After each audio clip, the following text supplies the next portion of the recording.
Bapak. Hai.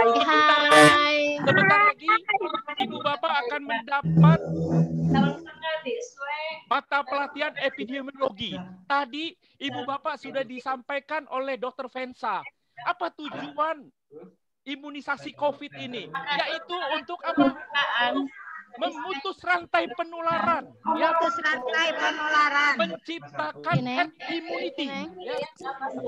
Jika masyarakat Indonesia yang 270 juta ini sudah secara sudah mendapat pelayanan COVID, meskipun itu secara bertahap, maka akan terbentuk herd immunity. Sehingga kita tidak perlu takut lagi memutus rantai penularan dari COVID ini. Benar? Iya. Nah, kenapa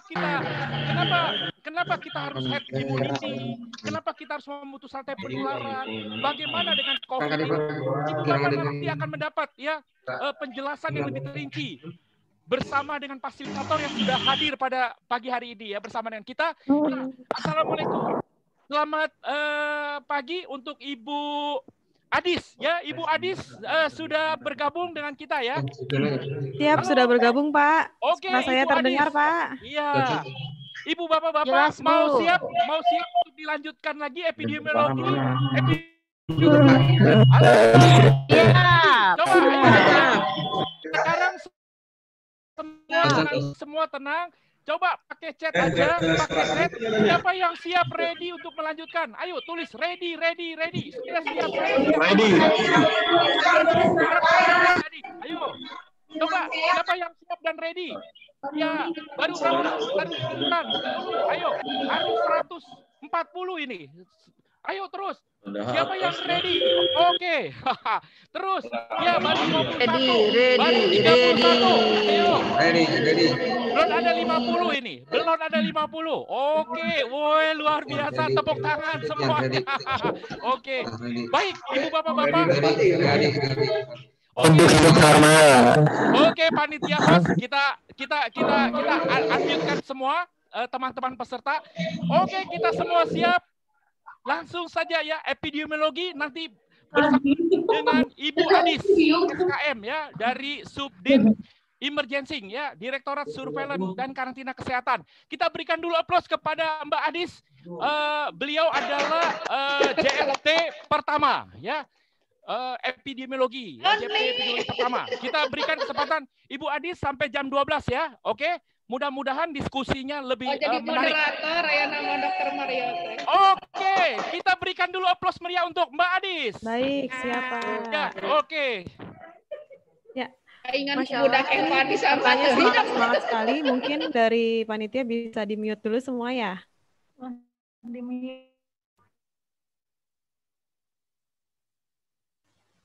Ya, saya juga ikutan termute ini. Baik, Masya Allah ya, melihat peserta ini angkatan ke-6 atau ke-7 nih Pak, mohon izin. 7. Oh, ini angkatan ke-7, baik. Dan ini gelombang terakhir ya Pak ya, untuk pelatihan di Ciloto ya Pak ya. Ya, pesertanya semangat sekali. Baiklah Bapak Ibu sekalian, sebelumnya saya ingin memperkenalkan diri. Perkenalkan, nama saya Adis Tika Akmarina, biasa dipanggil Adis. Saya dari Subdit Penyakit Infeksi Emerging Pak, tadi Pak. Bukan emergency ya Pak ya, Subdit Penyakit Infeksi Emerging. Ya, salah itu. Ya, siap. Nggak apa-apa Pak, nanti tetap semangat Pak. Subdit Penyakit Infeksi Emerging ini ada di bawah Direktorat Surveillance dan Karantina Kesehatan. Mungkin tadi Bapak Ibu sudah mendengar paparan ya dari direktur kami, Ibu Dr. Vensia Sitohang, dan beliau adalah direktur kami dari Direktorat Surveillance dan Karantina Kesehatan. Subdit Penyakit Infeksi Emerging ini sudah ada sejak tahun 2016 ya, jadi memang belum terlalu lama dan kami memang subdit kami ini mengurusi penyakit-penyakit baru yang memang di Indonesia ini belum ada dan belum ada pengampunya. Jadi subdit kami ini kebetulan karena saat ini juga penyakit COVID ini penyakit baru, makanya subdit kami ini yang menjadi salah satu bagian untuk menyusun, baik itu juga merumuskan kebijakan untuk pelaksanaan pencegahan pengendalian COVID-19 ini. Mungkin saya izin sambil share screen ya Pak ya.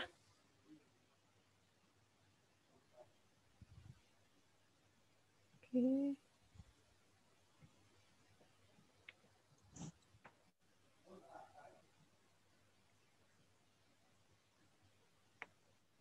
Ya, izin. Apakah sudah terlihat ini share screen-nya Bapak Ibu? Jelas. Tapi belum muncul. Ya, oke. Oh, belum Besarin, muncul. Bu. Iya, Pak. Dibesarin. Nanti baik, ini saya sambil share screen, tapi nanti kalau misalnya ada kendala sinyal, mohon nanti bantuan dari panitia ya, Pak ya. Saya akan coba jalankan dulu sendiri ya, Pak ya. Silakan. Baik. Ya, Bapak Ibu sekalian, ini saya juga mungkin mohon izin untuk menutup video selama saya paparan. Nanti ketika diskusi akan saya buka lagi ya, Pak ya, untuk menjaga sinyal tetap baik.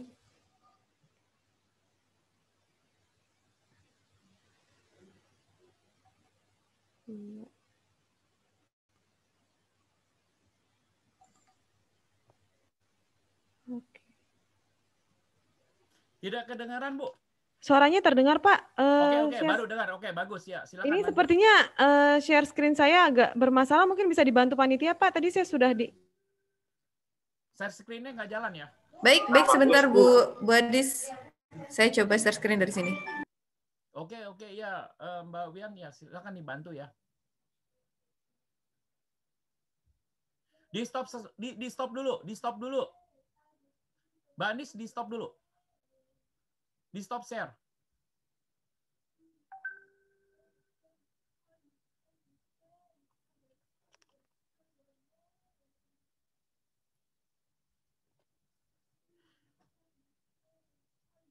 Untuk ibu-ibu bapak-bapak ya, nanti bisa langsung bertanya melalui chat ya. Nanti saya akan membacakan pertanyaannya ya. Tapi kalau yang mau langsung bertanya juga silakan ya. Oke. Tapi nanyanya nanti dong ya. Kalau sudah di setengah. Pak, maaf ini sinyalnya agak terganggu. Boleh bantuan share screen dari panitia kah, Pak? Ya, silakan. Ya. Sebentar Bu Adis, ini saya agak bingung mencari materinya. Judul materinya apa ya? Epidemiologi, Mbak. Sudah saya kirim tadi ya. Ke Bu Farina ya, Mbak ya? Iya, ya? betul. Saya kirim ya, saya kirim melalui chat ya. Boleh, Pak.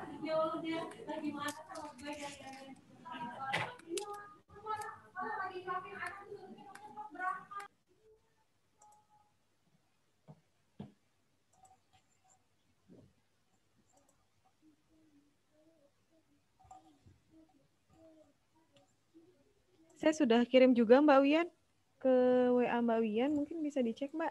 Ya, tuh di WA-nya udah dikirim ya, nggak usah saya kirim lagi ya, oke. Ya, baik.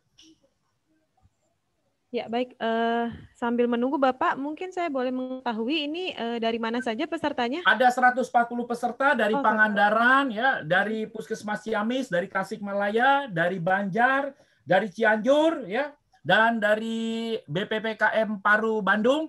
Ada juga dari Bandung Barat. Jadi itu ya perawat bidan ya. Oh, perawat dan bidan ya Pak ya, basicnya ya Pak ya. Baik. Mbak Wian, apakah sudah bisa Mbak? Silakan aja Bu, langsung aja Bu. Tanpa menunggu itu sharing biar langsung aja. Oke, baik. Saya sambil saja ya Pak ya. Sambil membuka ya Pak ya. Ya, mungkin nanti sambil dijalankan saja oleh panitia. Baik, Bapak Ibu sekalian, pada kesempatan kali ini saya akan memberikan atau men-sharing informasi mengenai epidemiologi COVID-19, di mana mungkin Bapak Ibu sekalian sudah mengetahui ya bagaimana perjalanan COVID-19 ini dari akhir tahun 2019, di mana kita dikejutkan di kota Wuhan, Provinsi Hubei, di negara Cina ya, itu tiba-tiba ada terjadi klaster pneumonia yang tidak jelas penyebabnya, kemudian banyak mengakibatkan kematian. Waktu itu kita sekitar mendapat laporan masih sekitar 57-an tuh di awal tahun 2020, di akhir tahun 2019. Kemudian akhirnya kasus-kasus dari Cina itu kemudian terus menyebar ya.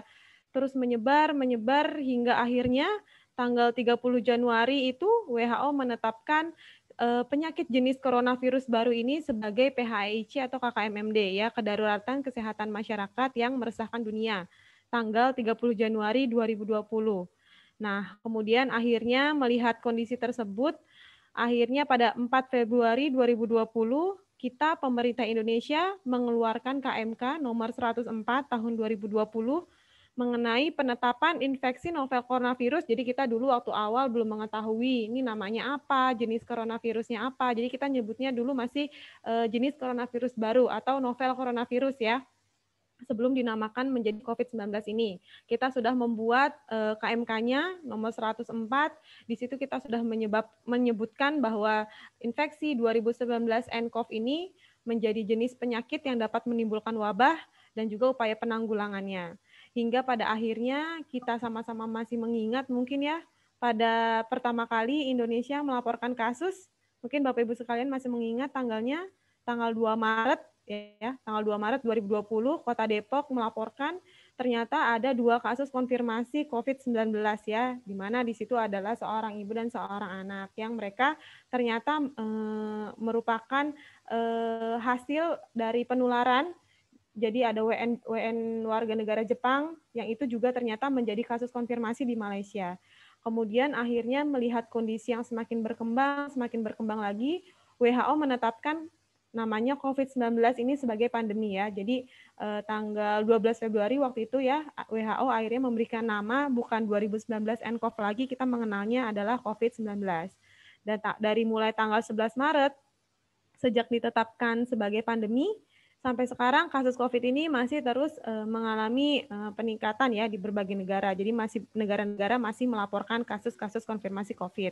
Hingga akhirnya pada tanggal 31 Maret 2020 melalui keputusan Presiden nomor 11 tahun 2020 itu menyebutkan bahwa COVID-19 ini ditetapkan sebagai kedaruratan kesehatan masyarakat. Dan pada tanggal 13 April kemudian melalui Kepres nomor 12 tahun 2020, akhirnya COVID-19 ini ditetapkan sebagai bencana nasional, yang artinya tidak cukup hanya Kementerian Kesehatan saja yang melakukan upaya untuk pengendalian, tetapi juga sudah mulai membutuhkan pelibatan dari lintas sektor. Baik, ini slide-nya sudah terlihat. Lanjut ke slide berikutnya. Baik. Ini adalah gambaran update situasi global COVID-19. Jadi di sini update situasi COVID per tanggal 6 Oktober ya, itu sudah dilaporkan sebanyak 35 juta kasus konfirmasi dengan 1 juta kematian. Di sini kita masih bisa melihat bahwa kasus konfirmasi ini masih dilaporkan oleh berbagai negara dan kita melihat bahwa angka kematian COVID-19 ini secara global adalah 2,9%. Next slide. Baik, ini adalah update situasi global per wilayah bagian di WHO. Jadi WHO itu sebetulnya menggolongkan negara-negara gitu ya berdasarkan letak geografisnya, sehingga ada beberapa region kita mengenalnya ada bagian Amerika, jadi negara-negara yang terletak di wilayah bagian Amerika, kemudian juga Asia Tenggara, Eropa, Timur Tengah, Afrika, dan Pasifik Barat. Dan Indonesia sendiri masuk ke dalam wilayah di bagian Southeast Asia region. Jadi kita di sini bisa melihat bahwa kasus konfirmasi ini paling banyak dilaporkan pada negara-negara di bagian Amerika ya. Dan urutan kedua itu adalah negara-negara yang berada di kawasan Asia Tenggara ya, dengan jumlah kasus cukup banyak nih, sebanyak sekitar 7 jutaan kasus. Baru negara-negara di Eropa, negara-negara di Timur Tengah, Afrika, dan juga Pasifik Barat. Next slide. Dan ini merupakan gambaran situasi global per negara-negara di region Southeast Asia. Jadi di negara-negara di Asia Tenggara ya. Ini kita bisa melihat bahwa sebetulnya Indonesia ini masih menempati urutan ketiga ya. 3 dari negara-negara di Asia Tenggara ya. Urutan ketiga, jadi masih sekitar 300 ribuan kasus. Mohon maaf ini Mbak Wian mungkin bukan yang update ya. Tadi sudah saya kirim ya ke WA ya. Tapi nggak apa-apa sih ini masih sama. Mungkin nanti bisa sambil di-download ya Mbak ya yang saya kirim ke WA. Baik Bu Adis. Iya baik, saya sambil lanjutkan. Kemudian di sini kita bisa melihat adalah bagian sebelah kanan, jadi transmisi classification. Jadi di sini WHO dalam upaya pencegahan dan pengendalian ini mengelompokkan negara-negara yang ada di dunia berdasarkan kelompok klasifikasi transmisinya. Dan di situ sebetulnya ada 4 kelompok. Jadi ada negara dengan tanpa kasus, no cases, kemudian sporadic cases, negara-negara dengan kasus yang banyak tetapi bermunculan tetapi masih belum dapat diklasterkan. Kemudian ada negara dengan cluster of cases dan juga negara-negara dengan community transmission. Dan kita bisa melihat di sini Indonesia masih termasuk dalam negara dengan community transmission. Artinya sudah tidak bisa diketahui lagi nih sumber rantai penularannya, karena memang kasusnya sudah sangat besar, sehingga memang ketika suatu negara sudah dikelompokkan dalam community transmission ini, tujuannya adalah tujuan pencegahan dan pengendaliannya adalah untuk menghambat penularan, mengurangi jumlah kasus, dan mengakhiri wabah di komunitas. Jadi memang negara dengan community transmission ini udah merupakan negara dengan tingkat yang paling atas ya dalam upaya pengendaliannya ini memang dibutuhkan upaya yang lebih dibandingkan negara-negara lain. Kalau negara-negara dengan cluster of cases ini artinya negara-negara ini masih bisa nih mengelompokkan semua kasus-kasusnya itu masih dalam satu cluster. Sedangkan kalau sporadic cases ini negara tersebut banyak kasus tetapi memang kasusnya itu bermunculan di mana-mana secara sporadis gitu ya. Dan ada juga negara dalam kelompok no cases. Next slide. Dan di sini kita ingin melihat salah satu contoh saja sebaran kasus dan CFR atau case fatality rate atau tingkat persentase kematian menurut umur. Ini kita mengambil contoh negara Korea Selatan dan Cina. Di sini kita bisa melihat bahwa di Korea Selatan kasus terbanyak atau rentang usia yang menjadi kasus konfirmasi terbanyak itu ada dalam usia 20 ya. Ya, 20 sampai 29 tahun itu ada 27,3% sampai 60 sampai 69 tahun. Dengan kasus yang paling banyak meninggal itu ada di rentang usia 60 tahun ke atas ya, 60 sampai 69, 70 sampai 79 dan lebih dari sama dengan 80 tahun. Sedangkan untuk Cina kita bisa melihat di sini juga usia yang paling banyak menjadi kasus konfirmasi ada dalam rentang usia 30 sampai 39 tahun sampai 60 sampai 69 tahun. Dengan jumlah kematian terbanyak ada di usia sekitar 70-79 tahun sampai lebih dari sama dengan 80 tahun. Artinya dengan kita melihat sebaran kasus ini kita nanti bisa menentukan siapa yang akan menjadi sasaran yang akan diberikan untuk vaksinasi. Dan ini adalah contoh di negara Korea Selatan dan Cina. Nanti kita lihat bagaimana dengan Indonesia. Next slide. Dan ini update COVID-19, ini sebetulnya sudah ada yang terupdate ya, per tanggal 21 Oktober. Mungkin nanti dari panitia akan memberikan bahannya yang terupdate ya, Mbak Wian ya. Ini sebagai gambaran saja bahwa setiap harinya kita selalu melaporkan jumlah kasus ya, kita selalu menghitung jumlah kasus pertambahan setiap harinya, mulai dari berapa yang konfirmasi, berapa kasus yang sembuh, kasus yang meninggal, juga berapa jumlah kasus yang masih dirawat, masih dalam perawatan, jadi masih dalam isolasi atau masih dalam pemantauan. Kita selalu update setiap harinya. Di mana kita juga di sini melihat 10 provinsi tertinggi ya setiap harinya siapa yang melaporkan kasus dengan jumlah kasus terbanyak. Dan di sini ada DKI Jakarta, Jawa Timur, Jawa Barat, Jawa Tengah, Sulawesi Selatan, Sumatera Utara, Kalimantan Selatan, Kalimantan Timur, Bali, dan Riau. Dan ini diupdate setiap harinya. Yang mungkin nanti Bapak Ibu bisa melihat sendiri di situs kami di infeksiemerging.kemkes.go.id. Nah, di situ kita selalu update setiap harinya. Dan di sini juga kita selalu menghitung setiap harinya berapa jumlah spesimen yang diperiksa, berapa jumlah kasus yang diperiksa, jumlah kasus suspek sampai saat ini, dan juga berapa hasil pemeriksaan yang negatif. Dan kita bisa melihat di sini bahwa jumlah spesimen yang diperiksa dan jumlah orang yang diperiksa ini tidak sama. Mengapa? Karena memang kita sudah sama-sama tahu ya, satu orang itu ketika akan dilakukan pemeriksaan maka biasanya tidak satu, tapi biasanya sekali jika kita menemukan kasus suspek, biasanya dia diambil 2 kali pemeriksaan spesimen, sehingga memang di sini jumlah spesimen yang diperiksa dan jumlah orang yang diperiksa tidak selalu sama. Next slide. Dan ini perkembangan kumulatif kasus COVID-19 di Indonesia. Ini juga nanti mohon diberikan yang update per 21 Oktober. Dan memang di sini kita bisa melihat bahwa tingkat kesembuhan kita di Indonesia sudah jauh melebihi tingkat kematian ya Bapak Ibu sekalian. Jadi di sini dari awal kita menemukan kasus pertama tanggal 2 Maret. Di sini kita bisa melihat angka kesembuhannya sudah semakin tinggi dan juga angka kematiannya sudah semakin menurun meskipun memang masih di atas nilai rata-rata global. Next slide. Dan ini juga perkembangan harian kasus kita selalu laporkan setiap harinya bahwa kita di sini masih melihat perkembangan kasus sampai saat ini masih bersifat fluktuatif, artinya memang dan masih banyak yang dilaporkan. Dan memang juga perlu kita ketahui bahwa semakin banyaknya kasus yang dilaporkan ini bisa dimungkinkan karena memang sekarang masyarakat sudah semakin aware.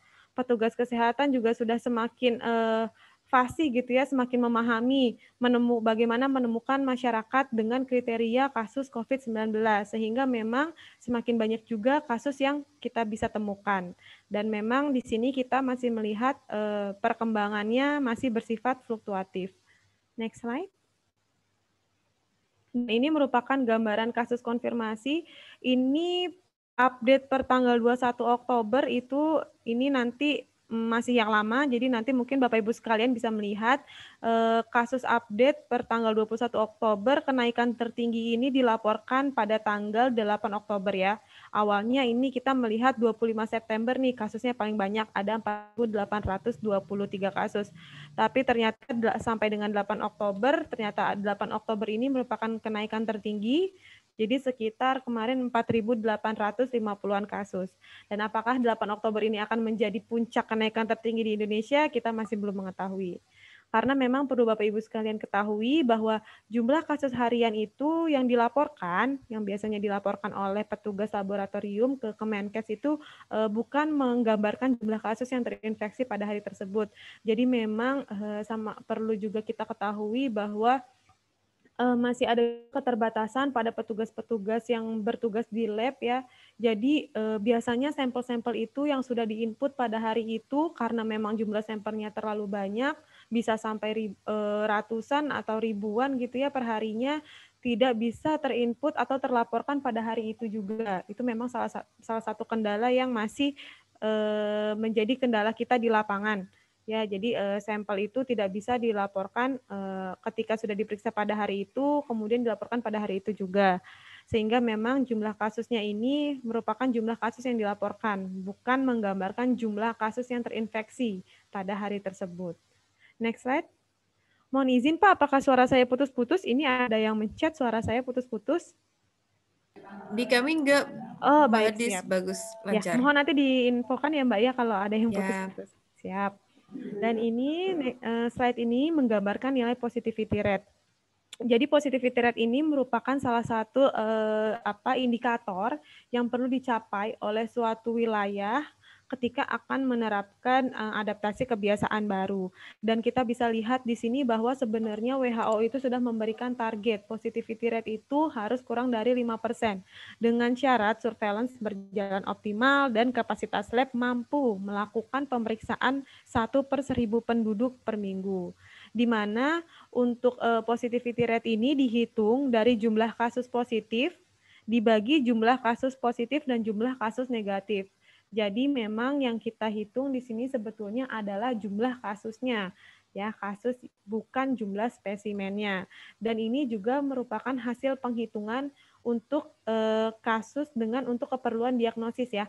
Jadi memang dulu mungkin sama-sama kita ketahui kalau mau dinyatakan sembuh harus dilakukan pemeriksaan 2 kali negatif. Sekarang tidak perlu.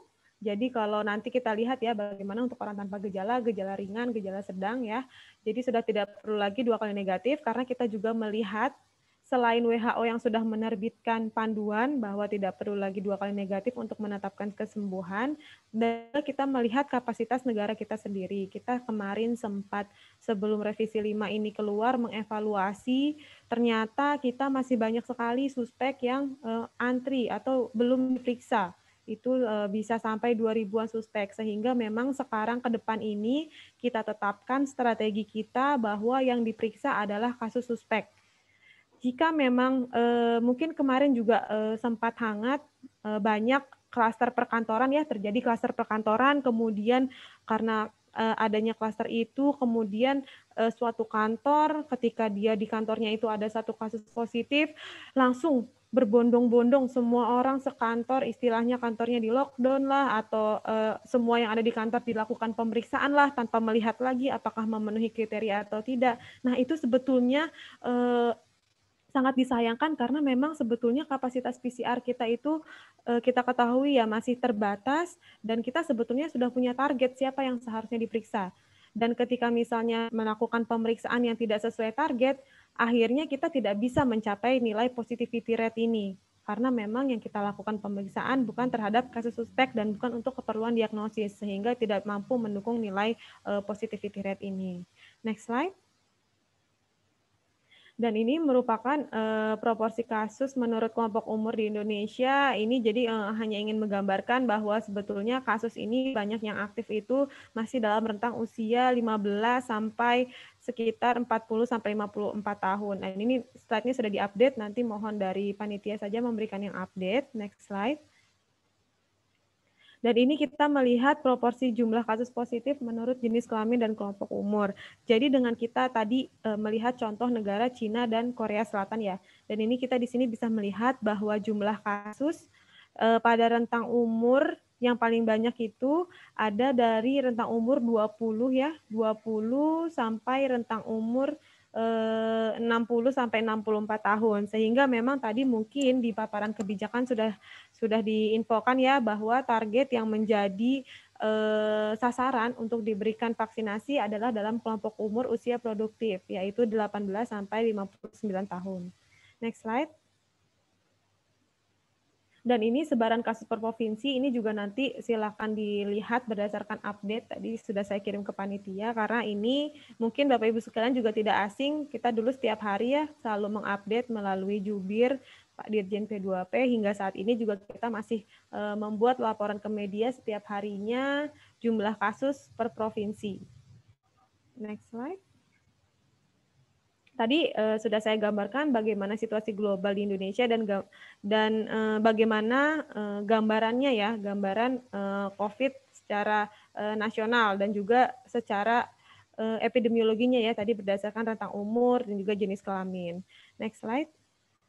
Sekarang saya akan menjelaskan bagaimana gambaran umum COVID-19. Jadi penting juga bagi kita untuk mengetahui bagaimana karakteristik epidemiologi COVID-19 ini, sehingga memang ketika nanti kita di lapangan, ketika kita sudah langsung berhadapan dengan pasien, kita akan mengetahui dan kita juga akan tahu apa yang harus dilakukan terhadap pasien yang kita temukan. Dan ini merupakan 7 coronavirus yang teridentifikasi menginfeksi manusia. Jadi coronavirus itu ada 4 genus ya, Bapak Ibu sekalian mungkin sudah tahu juga, sudah pernah melihat saat ini mungkin di awal-awal COVID, ada 4 genus, dan yang sudah terbukti menginfeksi manusia ada dari genus alpha dan juga beta. Dan sebetulnya coronavirus ini ada yang umum menginfeksi manusia. Dari genus alpha dan beta ada 4 jenis ini nih, ada 229E, LN63, OC43, HKUI, ya itu tidak perlu dihafalkan, intinya bahwa umum coronavirus ini ada coronavirus umum yang menginfeksi manusia, di mana ketika dia menginfeksi manusia itu menyebabkan gangguan pernafasan yang sifatnya ringan ya, hanya common cold saja, hanya menyerang gangguan saluran pernafasan atas dan hanya ringan-ringan saja. Tetapi perlu kita ketahui juga bahwa ada juga coronavirus yang ketika menginfeksi manusia itu bisa membahayakan kondisi si manusia tersebut. Mulai dari pertama SARS-CoV ya, kita ketahui mungkin di tahun 2003, pandemi SARS 2003 yang itu juga cukup kita tahu juga ya bagaimana perjalanannya, dan itu juga disebabkan dari sejenis kucing atau musang yang dia menularkan ke manusia, di mana persentase kematiannya sekitar 9%. Kemudian kita juga ketahui jenis coronavirus lain, ada yang namanya MERS coronavirus.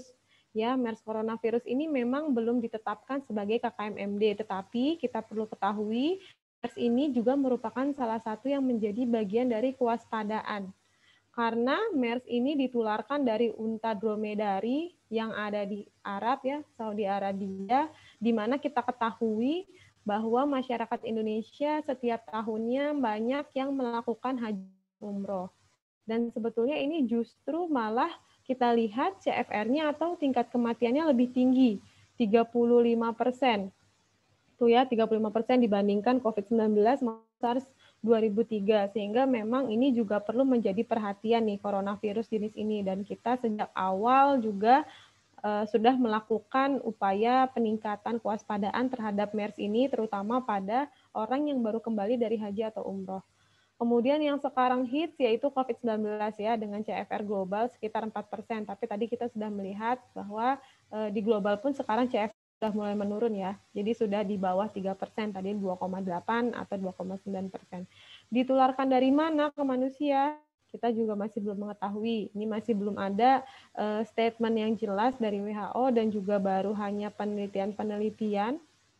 Ada yang dulu menyebutkan dari ular, kemudian dari kelelawar langsung ke manusia, ada juga yang menyebutkan dari ini terenggiling ya, tapi kita juga masih belum tahu nih karena memang COVID ini terus berkembang. Di mana ketika dia menginfeksi manusia, membahayakan manusianya, kenapa? Karena dia bisa menyebabkan pneumonia berat atau distress syndrome, yang bahkan bisa berakibat pada kematian. Next slide. Dan ini merupakan gambaran replikasi virus. Jadi di sini kami tidak hanya ingin menjelaskan bahwa sebetulnya si coronavirus ini merupakan single stranded RNA virus yang strukturnya mirip dengan mahkota ya.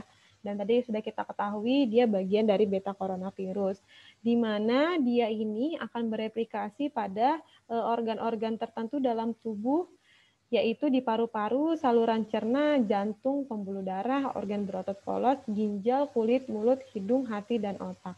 Mungkin di awal kita ketahui bahwa orang yang terkena COVID ini biasanya dia tanpa gejala atau gejalanya hanya pernapasan, batuk, pilek, gitu ya, nyeri tenggorokan, sesak nafas. Tapi ternyata semakin ke sini, WHO pun sudah mengeluarkan panduan dan sudah menyebutkan bahwa orang yang punya gejala kehilangan penciuman saja atau kehilangan pembauan saja sudah masuk dalam suspek COVID. Gitu ya. Jadi memang ada juga kemudian pada balita nih, kalau kita dulu kemarin berdiskusi gitu ya untuk menyusun pedoman balita, itu dokter anak menyebutkan pada balita justru umumnya gejalanya adalah diare atau pencernaan. Ya, nah jadi memang COVID ini memaksa kita untuk terus mengembangkan ya, memperbarui informasi kita, kemudian juga mengembangkan pengambilan kebijakan dan juga untuk strategi-strategi ke depannya. Jadi memang sekarang udah bukan lagi hanya saluran pernafasan yang menjadi target si virus, tetapi juga saluran pencernaan. Next slide.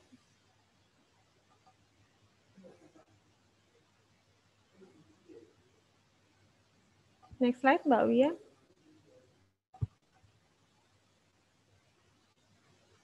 Setelahnya. Setelahnya, ya siap. Nah, ini lama virus bertahan di permukaan. Jadi sebetulnya ini hanya sebagai pengakuan saja bahwa virus ini kan memang bisa bertahan di permukaan ya. Jadi di sini ada perkiraan aerosol 3 jam, tetapi dalam waktu 1,5 jam pun dia sudah bisa hilang ya. Waktu paruh yaitu waktu bertahan virus terpendek. Kalau di tembaga bisa 4 jam, tetapi juga bisa dalam waktu paling cepat 1 jam sudah hilang.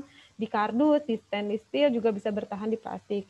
Yang perlu kita ketahui bahwa kenapa kita sekarang sering gadang-gadang, seringlah melakukan disinfeksi pada permukaan yang sering disentuh. Kenapa? Karena ya inilah dasarnya. Virus ini bisa bertahan di permukaan, tetapi juga bisa hilang sebetulnya dengan sendirinya. Hanya takutnya ketika virus itu sedang masih menempel dan belum waktunya untuk hilang, kita melakukan kontak dengan permukaan tersebut, nah itu kita bisa tertular dari situ. Kemudian juga perlu kita ketahui dengan cuci tangan dengan air dan sabun atau hand sanitizer berbasis alkohol, itu juga bisa membantu untuk menghilangkan si virus ini. Next slide. Dan ini adalah stabilitas coronavirus. Jadi sebetulnya si coronavirus ini sensitif terhadap sinar ultraviolet dan suhu tinggi. Jadi dia memang sensitif terhadap panas dan bisa diinaktifkan dalam cairan pada suhu 56 derajat Celcius selama 30 menit atau ether alkohol 75% atau klorin. Dan juga kita bisa menggunakan alkohol 75% untuk kulit atau pemutih 1-3% atau klorin untuk meja.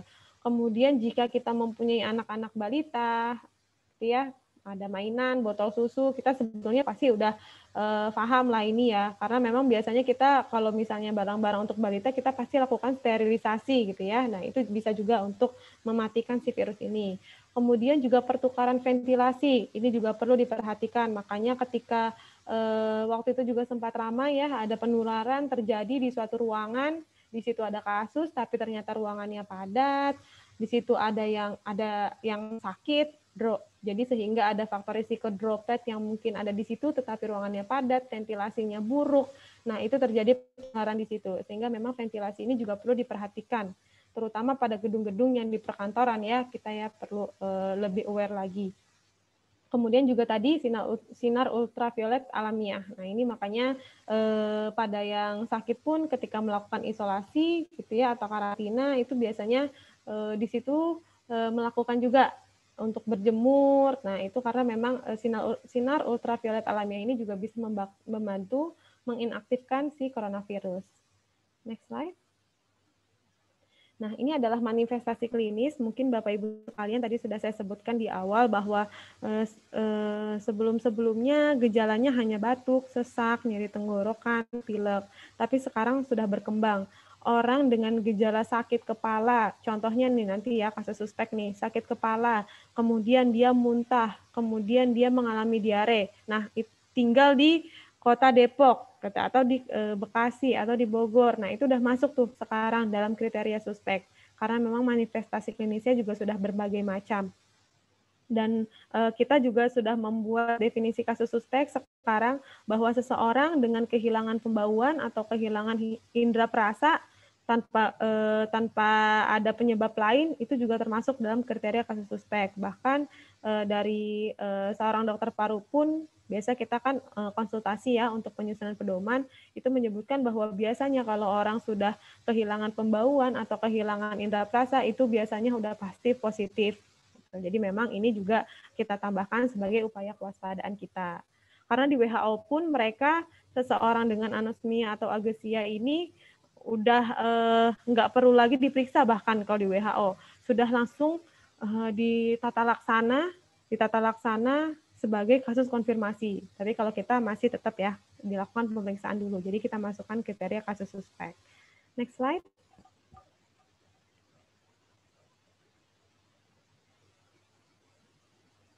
Next slide, Mbak Wian. Nah, ini adalah manifestasi klinis. Jadi di sini yang ingin digambarkan adalah sebetulnya COVID-19 ini gejalanya ringan sampai sedang ya. Ini kita bisa lihat gejala ringan 40%, gejala sedang 40%. Jadi sebetulnya 80% kasus ini adalah gejalanya ringan sampai sedang. Bahkan ada yang tanpa gejala ya. Nah, tetapi ada juga ketika seseorang terkena kasus COVID ini kemudian dia menjadi berat. Nah, kasus berat dan juga kritis ini, bahkan kematian ini meningkat pada orang dengan kondisi penyerta. Dan ini bagian sebelah kanan kita bisa lihat komorbid dari COVID-19. Orang dengan hipertensi, penyakit kardiovaskuler, dan juga orang dengan diabetes. Nah, ketika orang-orang yang memiliki komorbid ini, dia kemudian terkena COVID, nah itulah yang bisa menyebabkan manifestasi klinis pada tubuhnya itu menjadi berat atau bahkan kematian karena memang umumnya adalah ringan sampai sedang gitu ya. Jadi memang kasus berat, kondisi kritis dan juga kematian ini meningkat pada orang-orang yang memiliki kondisi penyerta. Next slide. Bagaimana dengan COVID di Indonesia? Jadi kalau kita lihat dari berdasarkan data yang sudah terkumpul, jadi memang ini bukan data dari semua pasien ya, hanya dari data-data yang terkumpul saja. Pasien konfirmasi COVID-19 di Indonesia itu yang memiliki komorbid di Indonesia paling banyak hipertensi, diabetes, dan jantung ya. Jadi kita bisa lihat nih, mayoritas masyarakat di Indonesia yang terkena COVID, mayoritas punya komorbidnya hipertensi, diabetes, dan jantung. Begitupun juga dengan pasien yang meninggal. Yang sebenarnya ini makanya menjadi penting salah satu hal untuk mencegah si COVID ini adalah dengan mengontrol faktor risiko yang ada. Karena memang inilah yang bisa menyebabkan kematian atau seseorang menjadi semakin parah itu adalah komorbid ini. Dan gambaran di Indonesia komorbid paling banyak ada 3 komorbid terbanyak ya. Kalau kita lihat di sini ada 3 ini, hipertensi, diabetes, dan juga penyakit jantung. Next slide. Dan ini merupakan cara penularan. Saya yakin Bapak Ibu semua pasti sudah hafal, sudah lebih mengetahui ya. Mungkin kita tahu bahwa rata-rata masa inkubasi inkubasi di dalam tubuh. Jadi sejak orang itu terkena virus, kemudian dia memunculkan gejala, bisa 5-6 hari dengan rata-rata 1-14 hari. Dan masa inkubasi terpanjang mencapai 14 hari. Yang utamanya ditularkan dari orang yang bergejala atau simptomatik, melalui droplet saluran nafas, batuk, bersin, atau bicara, kemudian kontak dengan benda atau permukaan yang terkontaminasi ya. Tadi makanya ya kita lihat permukaan itu si coronavirus itu bisa bertahan di permukaan, makanya penting untuk melakukan disinfeksi. Karena ketika kita kontak dengan benda atau permukaan yang terkontaminasi lalu menyentuh hidung, mulut dan mata itu juga bisa menyebabkan kita tertular COVID-19. Kemudian transmisi airborne, waktu itu sempat ramai juga. Emang benar ya ini bisa ada di airborne gitu ya. Dan ini WHO sudah menyebutkan bahwa transmisi airborne ini bisa terjadi saat seorang petugas kesehatan melakukan prosedur atau perawatan suportif yang menghasilkan aerosol, seperti bronkoskopi, intubasi, dan lain-lain. Yang kemudian juga transmisi airborne ini bisa terjadi di setting publik, terutama pada kondisi padat, tertutup, dan berventilasi buruk. Itu tadi yang sudah saya sebutkan juga ya di awal ya, makanya ventilasi merupakan salah satu hal yang penting juga untuk diperhatikan untuk menginaktifkan virus. Kemudian juga di kondisi tersebut sudah padat, tertutup, dan berventilasi buruk adalah orang yang sakit, kombinasi dengan transmisi droplet, dan kita melakukan kontak. Nah, makinlah itu membantu cepatnya proses penularan. Next slide.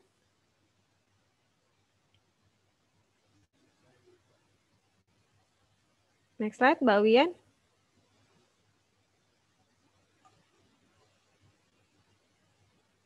Sebelumnya? Oke.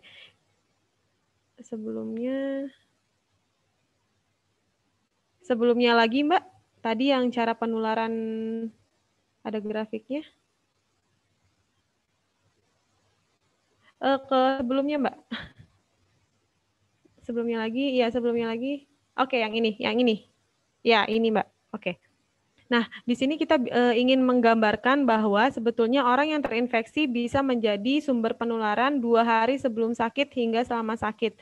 Dan orang yang asimptomatis berpotensi menularkan tetapi risikonya memang sangat rendah. Kita makanya di sini mencari kontak ketika kita menemukan kasus konfirmasi atau probable, mencari kontaknya kapan. Yang kontak sama dia ini yang kapan kontaknya? 2 hari sebelum dia bergejala hingga 14 hari setelah dia bergejala. Karena dasarnya adalah ini, orang yang terinfeksi bisa menularkan 2 hari sebelum sakit hingga selama sakit. Dan sebetulnya ketika seseorang itu terinfeksi COVID-19, itu ketika diperiksa sebetulnya ketika dikultur sudah tidak ada lagi virus yang aktif setelah dia onset gejala hari ke-8. Jadi mungkin saat ini banyak kita ketahui ya kasus-kasus yang mungkin dia konfirmasi, dia positif, tetapi sampai hari ke-28, sampai hari ke-30 atau ke-35 di tes PCR masih positif. Padahal sebetulnya dia sudah tidak bergejala atau dia sebetulnya sudah selesai masa isolasi atau sudah sembuh. Itu kenapa? Karena itu PCR itu bisa mendeteksi virus di dalam tubuh, tetapi PCR itu tidak bisa memastikan apakah si virus di dalam tubuh itu masih infeksius atau tidak. Ketika kita mau mengetahui itu virus masih infeksius atau tidak, harus dilakukan kultur. Dan sebetulnya ketika sudah dilakukan kultur, setelah onset gejala hari 8, ini dari penelitian yang ada ya yang sudah dilakukan, onset gejala hari ke-8 itu sebetulnya virus sudah tidak aktif lagi gitu. Sudah tidak bisa ditemukan lagi virus di dalam tubuh virus yang aktif di dalam tubuh. Sehingga memang jika kita melakukan pemeriksaan PCR orang yang pernah positif, mungkin saja hari ke-30 ketika dia diperiksa PCR masih positif karena memang ada sisa-sisa material virus yang tertinggal di dalam tubuhnya. Karena memang ada juga penelitian yang menyebutkan bahwa seseorang yang sudah terinfeksi itu bisa positif terus karena memang sisa-sisa virus yang ada di dalam tubuhnya itu bisa bertahan hingga 3 bulanan. Jadi gitu ya. Tapi memang sebetulnya orang itu sudah tidak menularkan lagi dan ini yang cukup penting nih untuk dijelaskan kepada masyarakat juga bahwa orang yang sudah positif, kemudian dia sudah selesai isolasi, dia sudah dinyatakan sembuh ya oleh klinisi, tetapi dia diperiksa hari ke-28 masih positif, sebetulnya memang tidak menularkan lagi, hanya masih ada sisa material tubuh virus yang tertinggal di dalam tubuhnya. Next slide.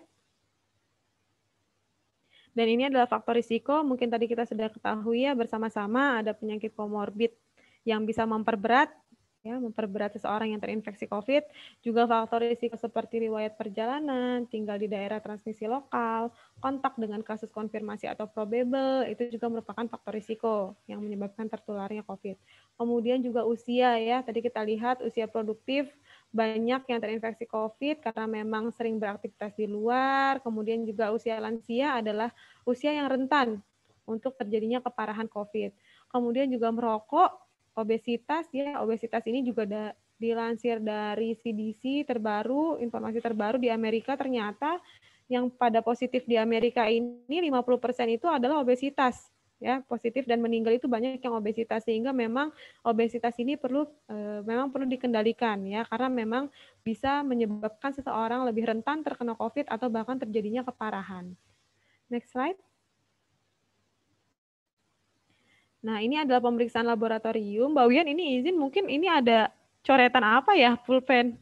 Bisa dihilangkan kah, Mbak? Itu sepertinya dari layarnya Mbak Adisti deh. Oh, Boleh gitu. di back gitu boleh nggak? Itu pakai handphone atau pakai apa ya? Enggak, aku pakai ini kok, pakai apa namanya? Laptop. Oh, oke, sebentar saya coba. Boleh sampai dilanjut, Mbak? Siap ya. Oke, mungkin di stop share dulu terus di share screen lagi kali ya, Mbak. Ya, mudah-mudahan peserta tidak terganggu ya Bapak Ibu ya, ini karena ada teknis.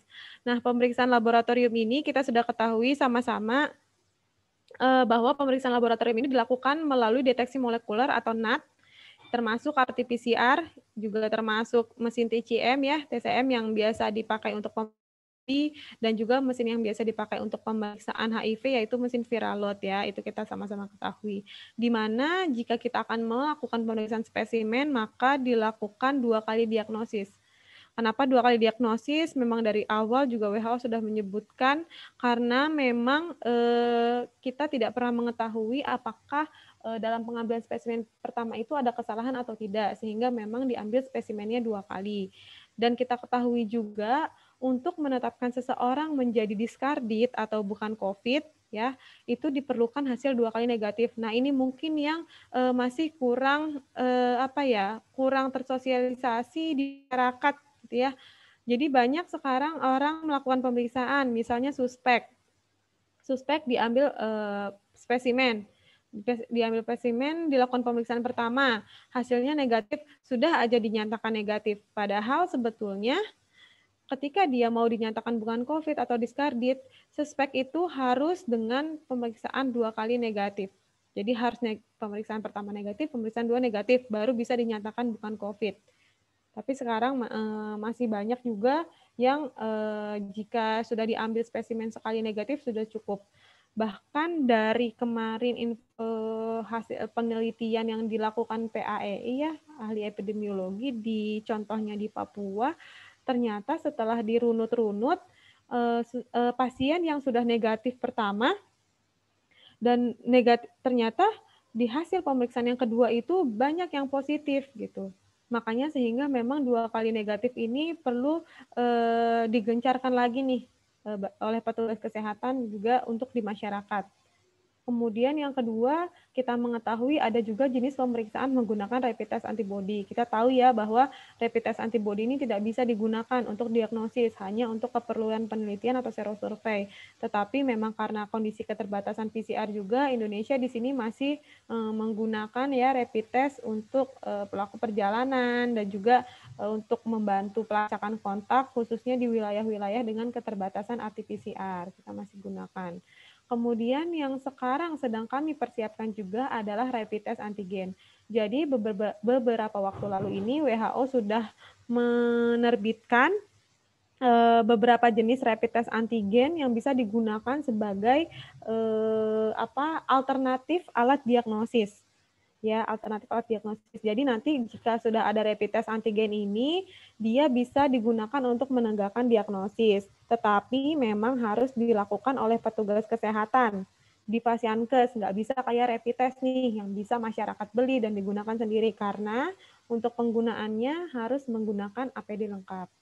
Dan sampai saat ini Indonesia masih dalam proses melakukan kajian ya, kita masih mempersiapkan teknis penggunaannya untuk rapid test antigen ini karena memang rapid test antigen ini dia ini bisa memberikan hasil lebih cepat dan juga harganya lebih murah nih dibanding RT-PCR. Jadi kayaknya kalau ini udah rilis nih, rapid test antigen ini bisa menjadi eksis juga nih nanti nih untuk digunakan. Karena rapid test antigen ini digunakan wilayah dengan yang punya pemeriksaan RT-PCR tetapi hasil pemeriksaannya itu delay atau lama ya. Kadang kita juga tahu ya ada wilayah-wilayah yang diperiksa hari ini baru keluar seminggu kemudian hasilnya.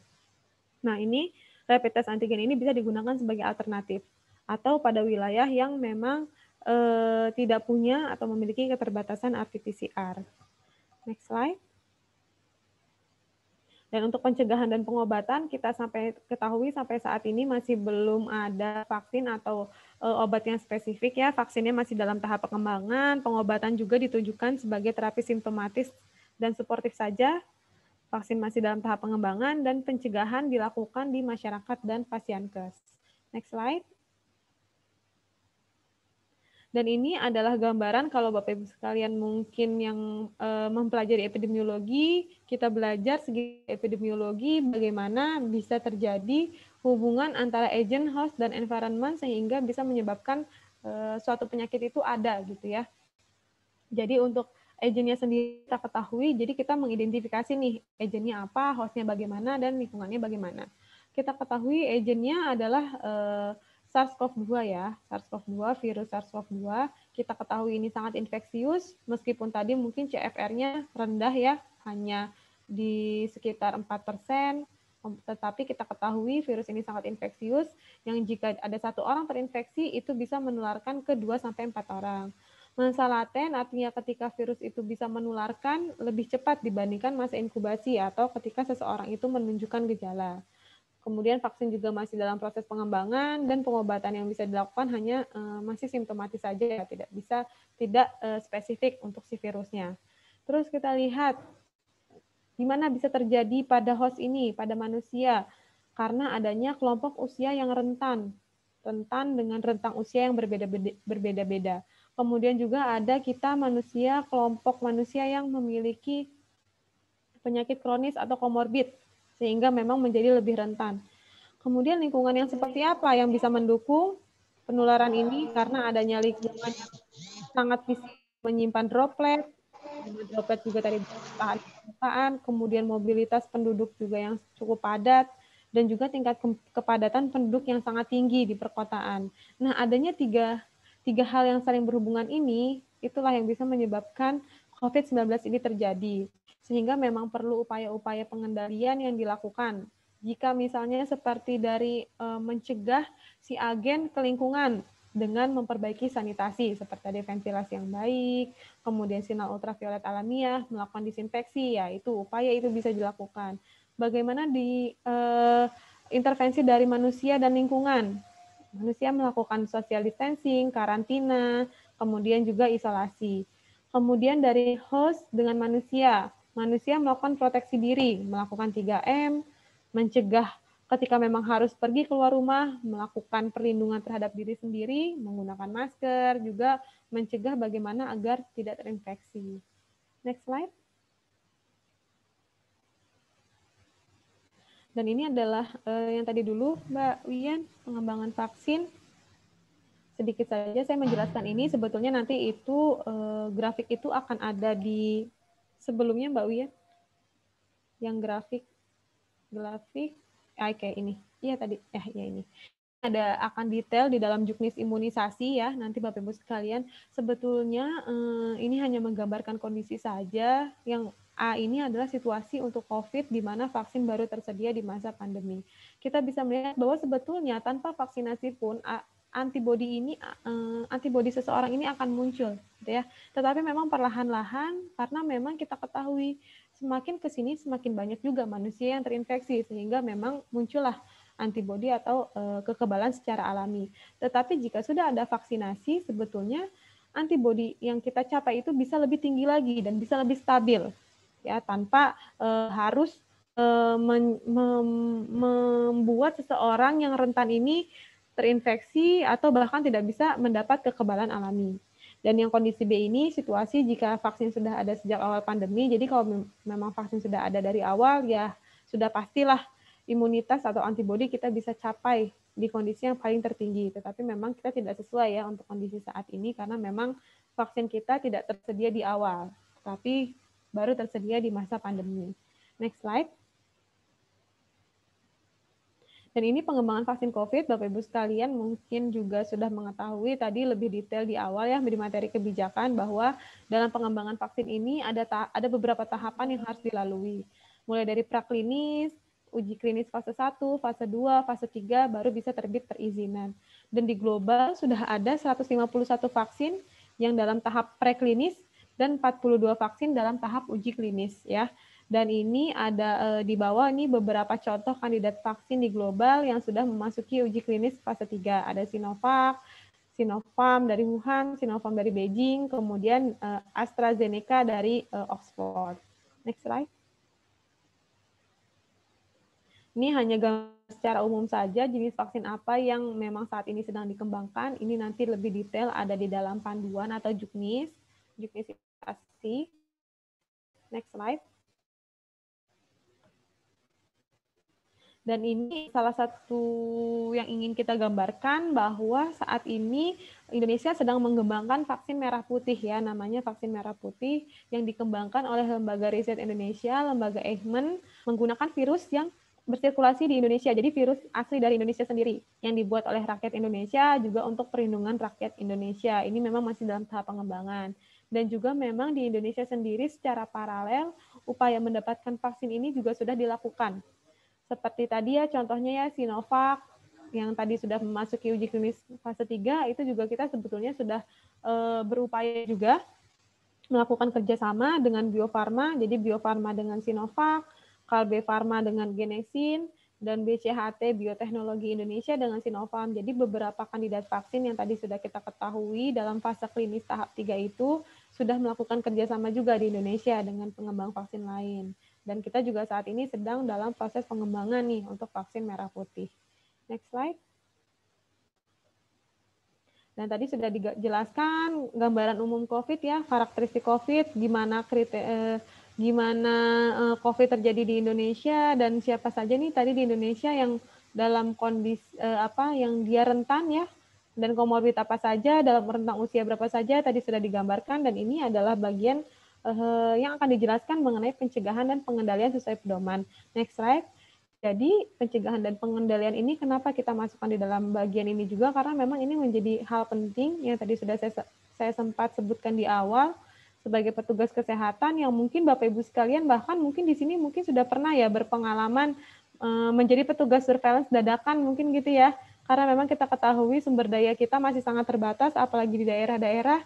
Jadi biasanya untuk mendukung petugas surveillance, banyak petugas-petugas dari bidang lain itu membantu juga dalam melakukan pelacakan kontak, melakukan pelacakan epidemiologi, dan disinilah landasan yang harus dilakukan dalam melakukan pengendalian tersebut. Seperti yang tadi sudah saya sebutkan di awal juga, bahwa kita sekarang saat ini kondisi pandemi ini dituntut untuk belajar dengan cepat dan terus mengupdate situasi dengan cepat dan dengan cepat juga menetapkan keputusan untuk pengambilan kebijakan. Sehingga memang kita sudah melakukan beberapa kali revisi 1, 2, 3, 4, 5. Kita ketahui bahkan sebelum Indonesia melaporkan kasus, kita sudah punya nih sebetulnya pedomannya, pedoman kesiapsiagaan, yang kemudian semakin ke sini juga semakin berkembang. Yang terakhir ini kita gunakan yang revisi kelima, ya, itu sesuai dengan KMK nomor 413 tentang pedoman pencegahan dan pengendalian COVID-19. Next slide. Di mana untuk KMK 413 ini terdiri dari pilar-pilar utama, yaitu ada pilar surveillance, ya, di situ dijelaskan mengenai DO, bagaimana melakukan manajemen terhadap kasus, manajemen kesehatan masyarakat, dan juga pencatatan pelaporan, di situ dituangkan di bagian surveillance. Kemudian juga diagnosis laboratorium, ya, tadi yang saya jelaskan itu hanya sebagian kecil sajalah dari bagian subbab ini. Kemudian juga manajemen klinis, di sini disebutkan bagaimana manajemen klinis terhadap seorang pasien, bagaimana bisa dinyatakan sembuh, pulang, gitu ya, ada di bagian manajemen klinis. Kemudian pencegahan dan pengendalian penularan, di sini dijelaskan apa saja yang harus, misalnya APD yang harus digunakan, upaya-upaya penerapan protokol kesehatan. Nah, di sini dijelaskan. Kemudian juga ada pilar komunikasi risiko dan pemberdayaan masyarakat mengenai media KIE dan juga komunikasi risiko yang perlu dilakukan oleh petugas kesehatan terhadap masyarakat. Kemudian juga pelayanan kesehatan esensial. Nah, ini juga mungkin yang saat ini menjadi terlupakan bahwa sebenarnya banyak penyakit lain yang justru udah ada vaksinnya. Sekarang kalau kita lihat evaluasi di berbagai wilayah, jadi cukup menjadi evaluasi gitu ya, dalam tanda kutip evaluasi, karena justru cakupan-cakupan imunisasi mulai menurun nih, karena memang kayaknya semua tenaga kesehatan, semua kapasitas, semuanya sudah tertuju pada COVID semua. Sehingga memang pada revisi ini kita kembalikan lagi, kita ingatkan lagi pada petugas kesehatan bahwa pelayanan kesehatan esensial ini menjadi penting juga, menjadi penting untuk diingat kembali, penting untuk diseimbangkan kembali meskipun masa pandemi COVID ini. Sehingga memang banyak ya protokol-protokol yang mungkin Bapak Ibu sekalian sudah ketahui, seperti protokol imunisasi pada masa pandemi, bagaimana pelayanan HIV dan TB pada masa pandemi, jadi tetap bisa dilakukan, tapi dengan tetap mempertimbangkan adaptasi kebiasaan baru atau penerapan protokol kesehatan, di mana dalam pelaksanaannya juga kita melibatkan kolaborasi dan koordinasi lintas sektor. Next slide. Nah, kemudian ini bagaimana strategi pengendalian yang dilakukan, mungkin sama-sama sudah kita ketahui ya, pemerintah melakukan 3T, stres, dan threat. Masyarakat melakukan 3M, menggunakan masker, mencuci tangan, menjaga jarak, dan ini juga harus dikolaborasikan. Testing mulai dari penemuan kasus ya, khususnya ini tenaga kesehatan nih yang melakukan penemuan kasus, ketika sudah ditemukan kemudian melakukan pelacakan kontak, mencari kontak-kontak kasusnya, kemudian treat, melakukan isolasi terhadap kasus, karantina terhadap kontak erat. Nah, itu merupakan upaya yang berkesinambungan dan tidak berhenti. Kemudian perlu didukung juga oleh masyarakat dengan menggunakan masker, mencuci tangan, dan menjaga jarak. Sehingga memang strategi pengendalian ini menjadi kunci ya untuk menekan laju penyebaran COVID-19 ini. Next slide. Dan ini adalah protokol kesehatan seperti yang sudah disampaikan oleh Pak Presiden, mungkin ya, kita akan semua masih mungkin terngiang-ngiang. Kita sudah dalam masa tatanan normal baru, saat ini vaksin dalam pengembangan, sehingga semua dituntut untuk bisa hidup berdampingan dengan COVID-19, sehingga memang sudah tidak bisa lagi kita hidup seperti yang dulu, sekarang kita harus menerapkan adaptasi kebiasaan baru. Jadi menerapkan protokol kesehatan di dalam setiap aktivitas kita. 3 pesan kunci adalah 3M, memakai masker, mencuci tangan, menjaga jarak. Namun protokol kesehatannya juga perlu tetap diperhatikan. Selain memakai masker, menjaga jarak, juga melakukan gizi seimbang, mengelola stres, mengelola komorbid ya tadi, apalagi penyakit-penyakit komorbid seperti hipertensi, diabetes tuh ya, yang banyak terjadi pada kasus konfirmasi di Indonesia.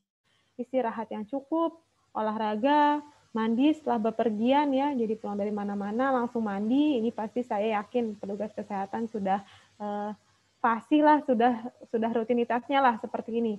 Melakukan disinfeksi, kemudian cuci tangan. Next slide.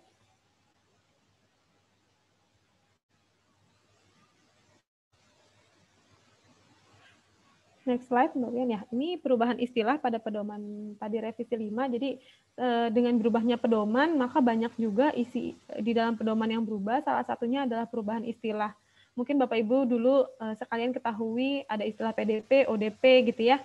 Padahal sebelumnya di revisi 1 kita sudah menyebutkan suspek.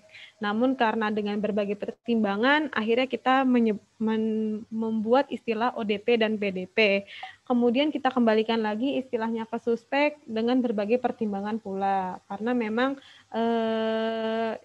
kita melihat juga banyak salah interpretasi di masyarakat, seperti misalnya OTG, itu justru OTG banyak masyarakat yang mengira OTG adalah orang yang positif tanpa gejala. Padahal yang kita maksud di pedoman, OTG adalah kontak erat.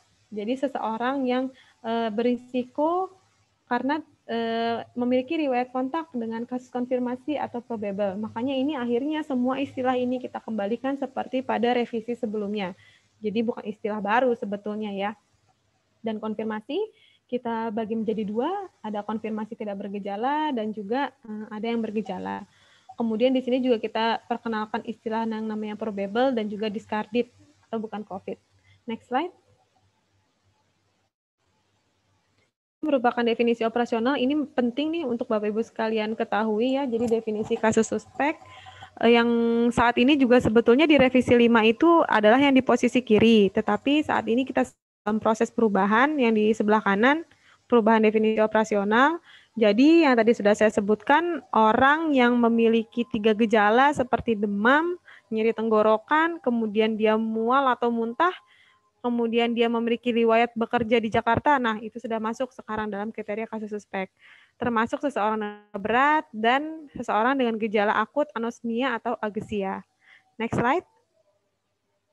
Lebih detail lagi untuk definisi operasional ini nanti mungkin Bapak Ibu sekalian bisa lihat di dalam pedoman revisi 5 dan nanti KMK perubahan. Kemudian ini untuk kasus probable, kasus suspek yang meninggal tanpa dilakukan pemeriksaan lab atau baru 1 kali negatif. Kemudian kematian, kasus konfirmasi yang meninggal masih dalam masa pemantauan atau isolasi atau masih dalam perawatan, dan juga kasus probable. Next slide. Dan ini adalah definisi operasional untuk kontak erat, pelaku perjalanan, diskardit, dan konfirmasi. Lebih detail nanti bisa dilihat di dalam pedoman. Tapi untuk yang diskardit ini yang ingin saya garis bawahi, yang mungkin nanti Bapak Ibu sekalian bisa membantu mengedukasi masyarakat bahwa sebetulnya jika seseorang ingin disingkirkan, yang tadinya dia misalnya sebagai statusnya suspek, kemudian dia mau dibilang bukan COVID, itu harus 2 kali negatif. Ini yang harus mungkin kita kembalikan lagi hal yang sesungguhnya nih di masyarakat. Kemudian yang kedua, jika Bapak Ibu sekalian menemukan seseorang dengan status kontak erat, ya, dia kontak erat, memiliki riwayat kontak dengan kasus konfirmasi atau kasus probable, mau dinyatakan bukan COVID, jika dia sudah menyelesaikan masa karantina selama 14 hari. Jadi kalau misalnya Bapak Ibu sekalian nanti ditanyakan gitu ya, tadi contohnya nih misalnya ada yang bertanya salah satu di kantor ada yang positif, kemudian tidak perlu ya dilakukan tes untuk orang-orang yang ada di kantor itu, sebetulnya tidak perlu, kecuali nanti selama orang yang berstatus kontak erat itu selama masa karantina 14 hari muncul gejala.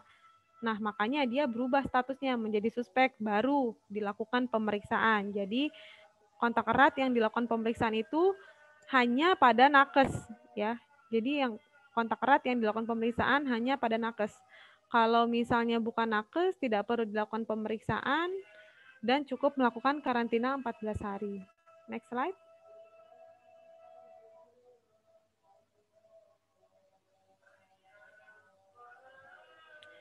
Ini adalah definisi selesai isolasi. Jadi di sini kita bedakan, ini juga ada di dalam pedoman. Nanti Bapak Ibu sekalian bisa melihatnya lagi lebih detail.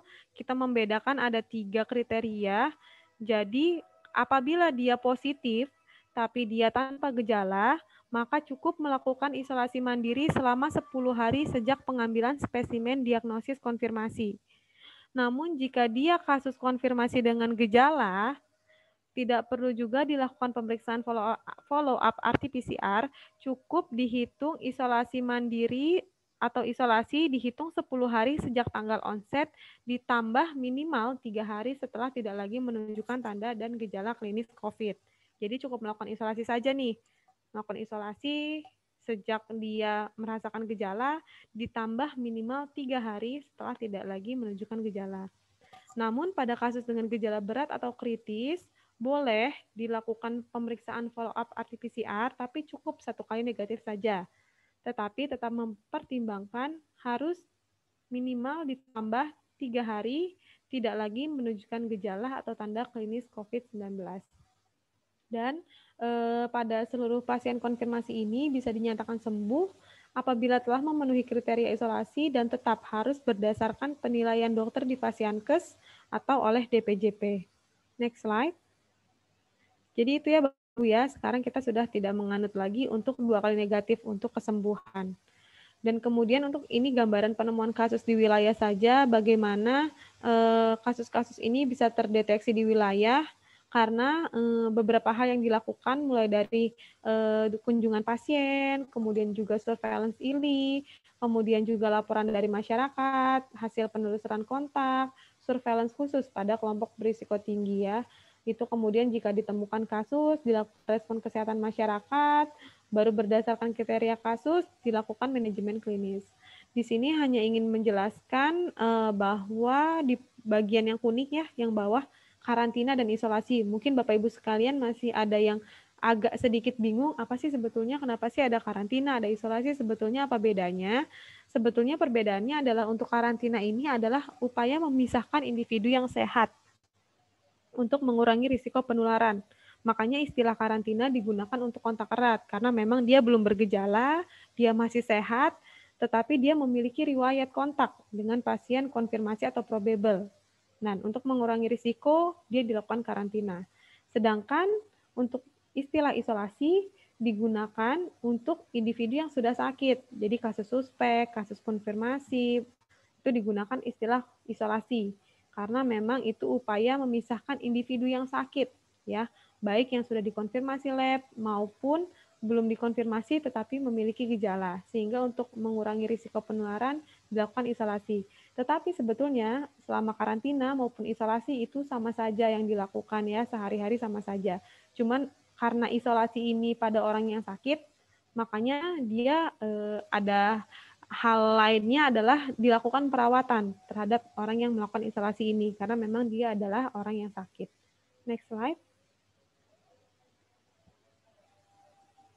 Dan Kesmas, ini secara singkat saja saya gambarkan, nanti Bapak Ibu lebih detail bisa lihat di pedoman, bahwa kasus suspek ini, pada kasus suspek dilakukan pengambilan spesimen hari ke-1 dan ke-2 ya, karena tadi ya, jika kita mau menyingkirkan dia bukan COVID, harus 2 kali negatif. Kemudian juga dilakukan pemantauan, dilakukan komunikasi risiko, dan juga PE untuk mengidentifikasi kontak erat. Untuk kasus probable, karena tadi di definisi operasional adalah kasus suspek yang meninggal, makanya pada kasus probable, maka yang dilakukan adalah tata laksana pemulasaran jenazah sesuai protokol pemulasaran jenazah kasus konfirmasi. Mbak Adis, mohon maaf nih ya. Nah, karena waktunya 10 menit ya. Ini ada beberapa pertanyaan mau diskusi ya. Kalau bisa agak dicepat ya. Langsung saja Pak, kepada take home message-nya ya. Oke ya. Oke, saya mungkin 5 menit lagi deh Pak. Saya percepat ini ya. Ya. Ini diskusinya udah paling tinggal 5 menit nanti ya. Ini waktu tinggal 10 menit. Oke, silakan. Oke, siap. Next slide, Mbak. Ya, ini gambaran saja untuk kasus konfirmasi. Tadi sudah dijelaskan apa yang harus dilakukan. Tidak perlu lagi pengambilan spesimen untuk follow up. Tetap dilakukan komunikasi risiko dan juga PE. Kemudian pelaku perjalanan masih sesuai SE gugus tugas nomor 9, SE 338 dan 328 ya. Jadi masih sesuai dengan peraturan yang masih ada. Kemudian next slide. Kontak erat ini tadi ya sudah kita bahas. Yang dilakukan pemeriksaan hanya tenaga kesehatan.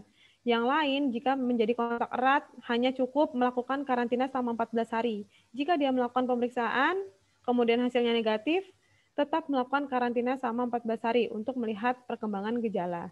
Next slide. Ini hanya ringkasan saja alur dari manajemen Kesmas. Ini nanti Bapak Ibu sekalian bisa lihat di pedoman revisi 5. Next slide lagi Mbak Wian. Saya sudah dikejar-kejar MOT. Ini juga hanya ringkasan alur. Next slide. Nah, ini salah satu hal penting yang ingin saya sampaikan, bahwa pelacakan kontak adalah kunci utama dalam memutus rantai transmisi COVID-19. Jadi memang di sini pelacakan kontak yang melibatkan peran aktif masyarakat sangat diperlukan, karena memang inilah kunci utama untuk memutus rantai transmisi. Next slide. Dan ini saya hanya ingin menyampaikan sudah ada panduan singkat untuk pelacakan kontak, jadi Bapak Ibu sekalian bisa mengunduh untuk lebih detailnya lagi. Next slide.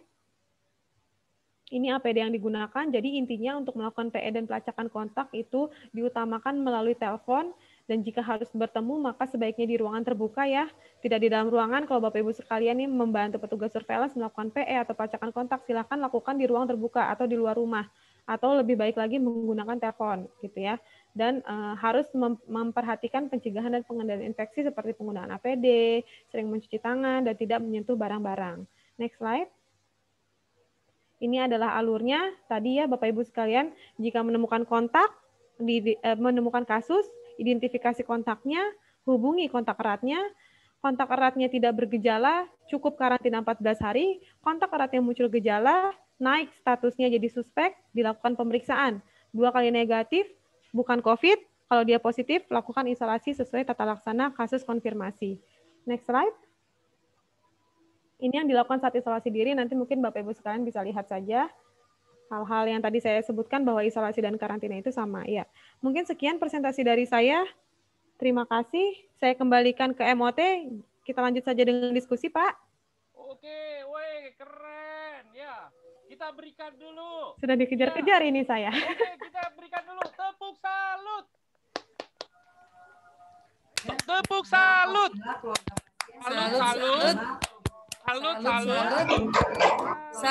Woi, gimana Ibu Bapak? Woi, pada menyimak gak? Woi, keren gak? Baik ya, saya bacakan ya. Ini beberapa yang ditanyakan ya. Keren. Oke ya, biar lebih cepat ya. Ini Ya, Mbak, Pak. ya, saya bacakan ya 3 pertanyaan ya. Ya. Di Indonesia tuh yang banyak meninggal usia 60 sampai 80 tahun. Ya, Tapi kok yang sasarannya 18 sampai 55 tahun. Bagaimana kok yang meninggal begitu banyak? Tapi kan mereka nanti kalau minta divaksinasi kan mereka takut mati. Nah, itu bagaimana ya? Oke. Kedua, saya jawab dulu aja kali ya, Pak. Gimana, Pak? udah di oke. Apa silakan. dikumpulin dulu, Pak? Saya jawab dulu saja ya, Pak ya. Biar cepat ya. Tinggal Ya, siap.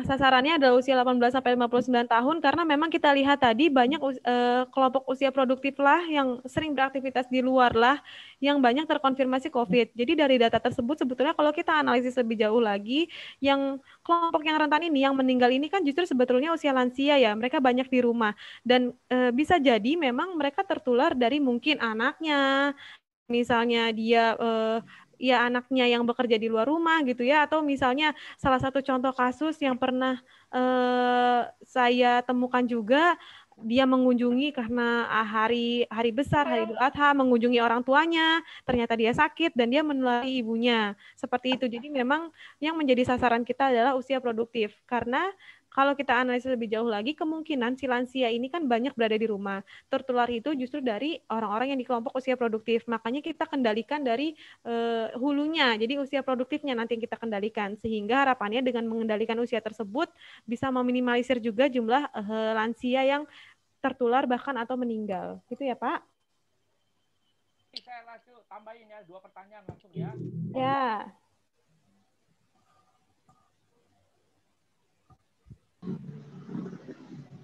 Halo, Pak. Halo. Iya, Pak. Kedengeran. Ya. Suaranya jadi kecil, Pak. Oke. Nah, ya. Orang dengan penyakit komorbid tapi tidak positif COVID, apakah tetap diberikan vaksin atau di screening terlebih dahulu? Ya, terus apakah seorang yang sudah terkonfirmasi positif tetap harus diimunisasi? Nah, itu aja udah. Oke, baik Bapak Ibu sekalian. Ini nanti saya akan menjawab secara umum, tapi nanti mungkin lebih detail pada subjek imunisasi ya. Jadi memang sasarannya adalah usia 18 sampai 59 tahun jika pada orang yang belum pernah terinfeksi COVID. Karena memang ketika seseorang sudah terinfeksi COVID, di dalam tubuhnya itu kan sudah ada muncul antibodi ya atau kekebalan. Tapi memang sampai saat ini kita belum tahu nih si antibodinya ini bisa bertahan berapa lama. Masih dibutuhkan penelitian lanjut nih. Sehingga memang mungkin nanti sementara ini yang akan kita lakukan fokusnya adalah pada kelompok usia tersebut dan pada orang yang belum pernah terinfeksi COVID. Tapi mungkin nanti ke depan, karena kan vaksin pun juga masih dalam kajian, ke depan jika memang dirasa perlu untuk diberikan juga pada orang yang sudah terinfeksi, nah mungkin itu juga bisa diberikan. Tapi mungkin nanti akan dilihat lagi kapan waktunya atau timingnya yang paling pas. Seperti itu. Tetapi untuk kelompok sasarannya, kembali seperti di materi kebijakan di awal, kelompok-kelompok itulah yang nanti akan diberikan vaksinasi. Baik, oke. Ya, ini Mbak Adis ya, ada pertanyaan yang terakhir ya. Apakah perlu dilakukan swab PCR ulang sebagai syarat untuk bekerja kembali atau tergantung dari city value pada PCR pertama? Terus yang kedua, apa yang dilakukan pada pasien yang misalnya sudah lebih dari 30 hari, swabnya masih positif, karena masih tersisa material virus di dalam tubuhnya, apakah terus dilakukan isolasi dan pemeriksaan swab secara berkala sampai hasilnya negatif? Nah itu ya, silakan. Oke, siap Pak. Yang pertama perlu dilakukan swab ulang apa enggak untuk yang tadi positif ya Pak ya? Itu tidak perlu karena memang tadi sudah disebutkan bahwa dia bisa based on gejalanya saja. Karena memang sekarang kita kembali lagi kondisi keterbatasan RT-PCR itu menjadikan kita untuk menetapkan strategi bahwa yang harus menjadi prioritas kita adalah kasus suspek, bukan PCR dilakukan untuk pemeriksaan follow up. Dan memang tanpa gejala pun sudah bisa. Orang tanpa gejala melakukan isolasi mandiri 10 hari sudah bisa dinyatakan sembuh jika tidak ada perkembangan gejala. Orang yang dengan gejalanya hilang atau isolasi minimal 10 hari, ditambah minimal 3 hari bebas gejala, itu juga bisa dinyatakan sembuh. Tetapi memang ya dalam tanda kutip, itu masih tetap harus dalam pertimbangan dokter yang merawat, DPJP atau petugas Pasienkes yang melakukan penilaian, karena memang nanti kan dia akan melihat lagi nih gambaran klinisnya, apakah memang betul sudah tidak ada gejala, apakah memang betul sudah 3 hari bebas gejala. Nah, itu tetap perlu dasar penelitian lagi. Dan kemudian untuk city value ini juga sempat ramai ya. Saya ingin memberitahukan bahwa sebetulnya city value itu tidak bisa menggambarkan kondisi seseorang itu dalam masa infeksius atau tidak. Sehingga memang pada akhirnya city value ini tidak kita cantumkan untuk pelaporan karena memang takut salah interpretasinya di masyarakat. Jadi memang ini hanya untuk petugas klinisi dalam kondisi tertentu saja untuk mengetahui city value ini. Jadi memang city value ini tidak bisa dijadikan dasar apakah seseorang itu masih infeksius atau tidak. Seperti itu ya Pak ya. Kemudian yang tadi yang 30 hari di swab masih positif. Nah, ini kan dia sebetulnya kan pada saat dia sudah terkonfirmasi positif, dia kan pasti akan melakukan isolasi mandiri. Dan jika memang dia bergejala, dia akan dilakukan pemantauan nih oleh klinisi. Jadi jika memang dia dalam kondisi nanti sudah selesai isolasi atau oleh klinisi sudah dinyatakan sembuh, itu sebetulnya ketika dia dalam masa 30 hari itu kemudian diperiksa PCR masih positif, itu tidak serta-merta mengindikasikan sebetulnya dia masih infeksius atau tidak gitu. Karena memang dia sebetulnya sudah sembuh, tetapi ya itu tadi karena ada sisa-sisa material virusnya. Jadi sebetulnya ketika dia memang sudah benar-benar dinyatakan oleh klinisi sembuh, tidak ada lagi gejala, tetapi dia memang masih positif, ya sebetulnya juga tidak perlu lagi untuk melakukan isolasi mandiri, Pak. Karena sisa-sisa material virus di dalam tubuhnya itu akan bisa bertahan dalam jangka waktu tertentu. Itu makanya ada istilahnya adalah persisten positif, gitu. Oke. Yang penting dia sudah bebas gejala dan memang sudah memenuhi kriteria sembuh oleh klinisi. Ya, Mbak Aris, di 2 pertanyaan terakhir ya, supaya ini ya, nanti ngambek sama saya ya.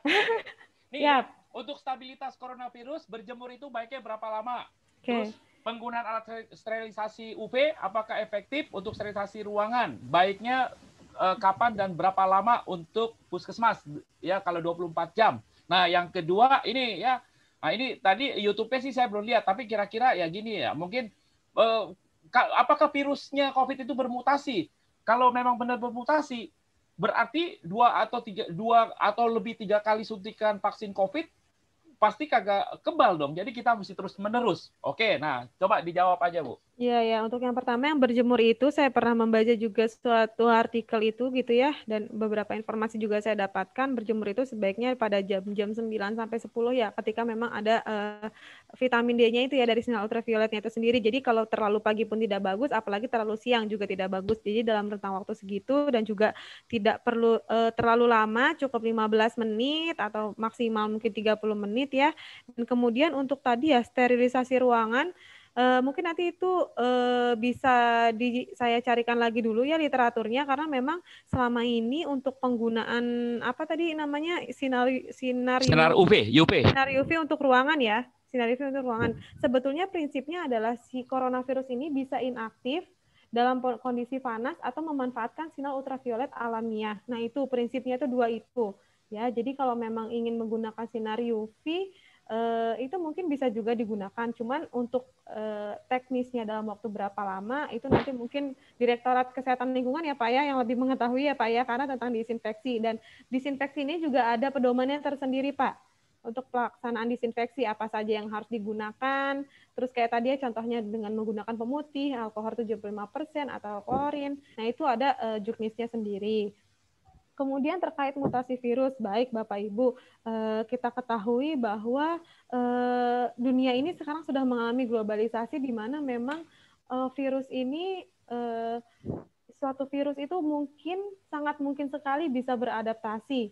apalagi yang namanya virus baru. Contoh simpelnya saja seperti tadi ya, kita dulu gejala klinis COVID tuh awalnya hanya pernafasan, tapi sekarang dia berkembang, bisa menyerang bagian pencernaan. Anak-anak banyak yang diare, atau bahkan orang dengan gangguan penciuman atau gangguan perasa saja sudah bisa dinyatakan COVID. Jadi memang itu sangat mungkin sekali, Pak. Untuk silakan Bu Adis, langsung saja closing statement satu kalimat sebelum. Satu kalimat, Pak. Ada satu kata.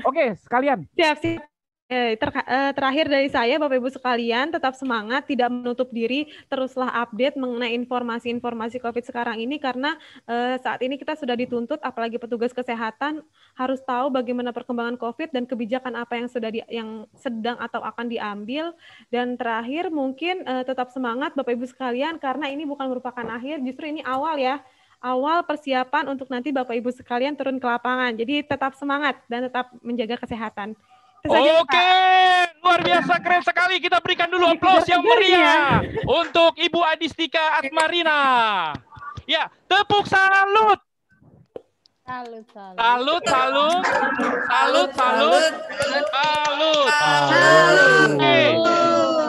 Ibu-ibu, bapak-bapak, aduh, mohon maaf, pertanyaannya begitu banyak, tapi nanti akan terjawab ya oleh fasilitator berikutnya. Nggak usah khawatir, pasti terjawab semuanya ya. Oke, baik, Mbak Adis, terima kasih. Kami dari atas nama peserta pelatihan vaksinator angkatan ke-7 batch 4 ini BPK Ciloto mengucapkan banyak terima kasih. Selamat melakukan tugas berikutnya, Mbak Adis. Oke. Baik, terima kasih, baik. Pak. Terima kasih. Iya. Wassalamualaikum warahmatullahi wabarakatuh. Waalaikumsalam. Baik, Ibu Bapak, bagaimana? Masih tetap semangat? Masih tetap semangat? Masih tetap semangat? Oh, luar biasa. Masih mau lanjut? Masih mau lanjut? Sholat dulu. Kita sholat dulu ya. Kita sholat ya. Oke. Ya, siap.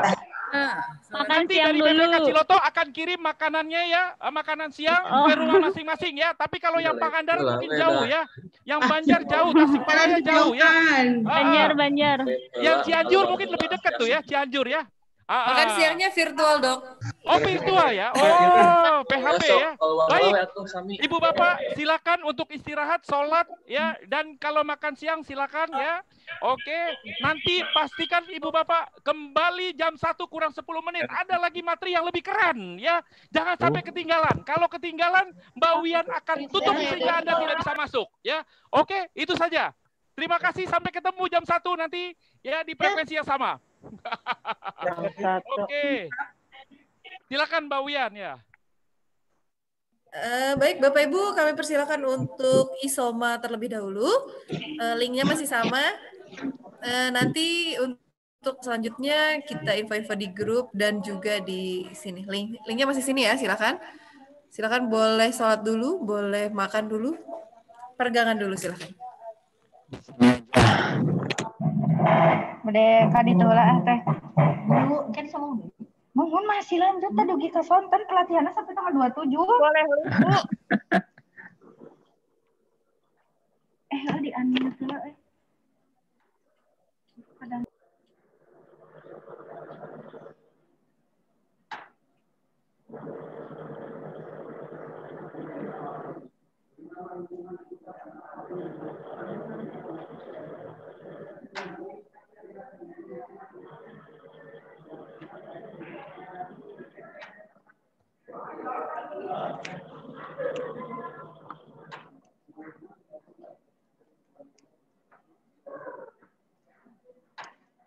dulu